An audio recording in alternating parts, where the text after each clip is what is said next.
Thank you, Mr. Chair and members. First, I would like to accept the amendments recommended by the committee and thank your staff for their thoughtful input. Non-public schools are a distinct kind of private school that serves students with disabilities or high needs. AB 1172 will ensure that these specialized non-public schools have the appropriately trained staff to educate and care for our most vulnerable students. It will also give the Department of Education the tools necessary to monitor and protect students across the non-public school system. Recent tragic events have exposed the urgent need for this change. We must make a difference for these students and their families. Superintendent Thurman and I have brought together the stakeholders, and we all agree additional measures will enhance the safety of our students that are attending the non-public schools. I'm grateful for the collaboration and input of all parties, and I have here, as you notice, Superintendent of Public Instruction Tony Thurman to start the testimony, and also Cindy Smith with the State of Council on Developmental Disabilities. Sir? Thank you, Mr. Chair, members of the committee. Thank you, Assemblymember Frazier, for bringing this bill forward. We're here in support of AB 1172. This bill is about health and safety of our students who are exceptional and have special needs. And it is sad, having recently gone through the experience of working with a school where a student lost his life because of being restrained. I can tell you that this bill now outlines provisions that will be important for how we intervene and hopefully prevent similar situations from occurring. It does common sense things like ensure that there are staff on site who have the proper credentials and know how to work around behavioral intervention to meet the needs of any particular student. It ensures that there is on-site visits and monitoring that should take place, that the reporting of a serious incident would happen almost immediately, within a day's notice. And it speaks directly to how revocation of a certificate for a program where an incident has occurred should happen quickly. And as someone who recently had to go through a legal court battle to make that revocation happen, I can tell you this is a very thoughtful bill that speaks to the types of provisions that will be important in protecting our learners and our families. No parent should ever have to hear that they've lost a child due to a restraint or seclusion. I respectfully ask for your aye vote for AB 1172. Thank you. Other witnesses in support? Yes, thank you, Chair O'Donnell, Vice Chair Kiley, and members of the committee for the opportunity to testify today. It was stated, my name is Cindy Smith, and I'm the Deputy Director for Policy on the State Council on Developmental Disabilities. The State Council is an independent state agency that advocates for improvements in the service delivery system for individuals with developmental disabilities and their families. Thank you, Assemblymember Frazier, for authoring this bill, and thank you, State Superintendent of Public Instruction Thurman, for supporting this bill. When a parent sends their child to school, regardless of whether it's a public school or a private school, they send their child there with the expectation that their child's going to receive a quality education, that their child's going to be respected, and their child's going to be safe.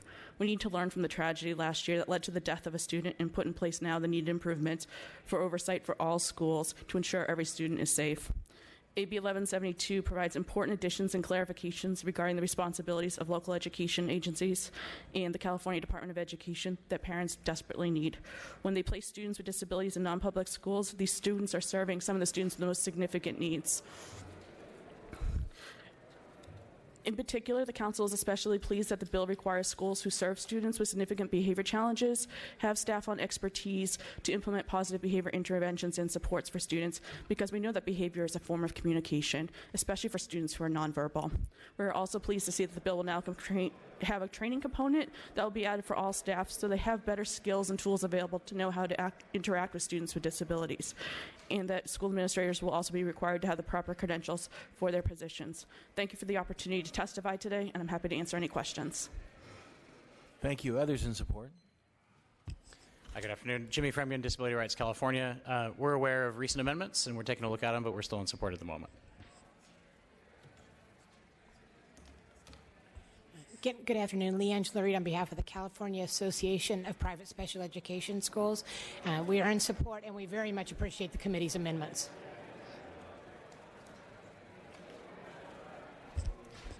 Danielle Mollet, California Alliance of Child and Family Services. We are also moving to a support as amended position with the recent amendment that were taken. Thank you. Erica Hoffman on behalf of the California School Boards Association. We did have some concerns with the bill as originally introduced. We appreciate the amendments. I think they will take care of our concerns. I'm looking forward to seeing what the language reads, and then we can have further discussions with staff. But thank you very much to the committee staff for that, too.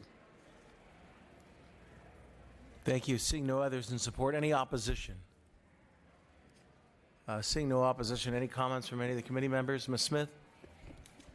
I'd just like to thank the author and the superintendent once again for this really important piece of cleanup work, which really speaks to the safety of our students. Having recently served on a school board, I know there's nothing more impactful than that decision that we make to place one of our children in an outside placement because we can't meet their needs, and to have this extra measure of caution around them to make sure that they're in a safe and appropriate environment is really important. So I appreciate it. I appreciate that you're continuing to work with stakeholders to make sure it's, really solid and a viable solution for those kiddos. Thank you.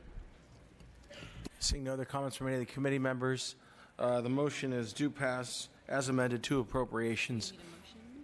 We need a motion. It's been moved, and Mr. McCarty will second. Mr. Kiley will second. I'm sorry, Mr. Kiley will second. You may close. Thank you, Mr. Chair. Just what a fantastic opportunity to partner with my good friend, Mr. Thurman, on his passion and support for all children in the state of California. This is an absolute necessity to continue the support of the special needs community. And as mentioned, when you have a child with behavioral problems, you have to have the appropriately trained individuals to be able to start that process. And I'm very proud to be able to sponsor or be with him as our sponsor. Thank you. I respectfully ask each and every one of you an aye vote. Thank you. Please call the roll. The motion is due pass as amended to appropriations. O'Donnell? Aye. O'Donnell, aye. Kiley? Aye. Kiley, aye. Kalra? McCarty? Aye. McCarty, aye. Smith? Smith, aye. Vopel? Weber? 4 votes. Bill has 4 votes. It is out.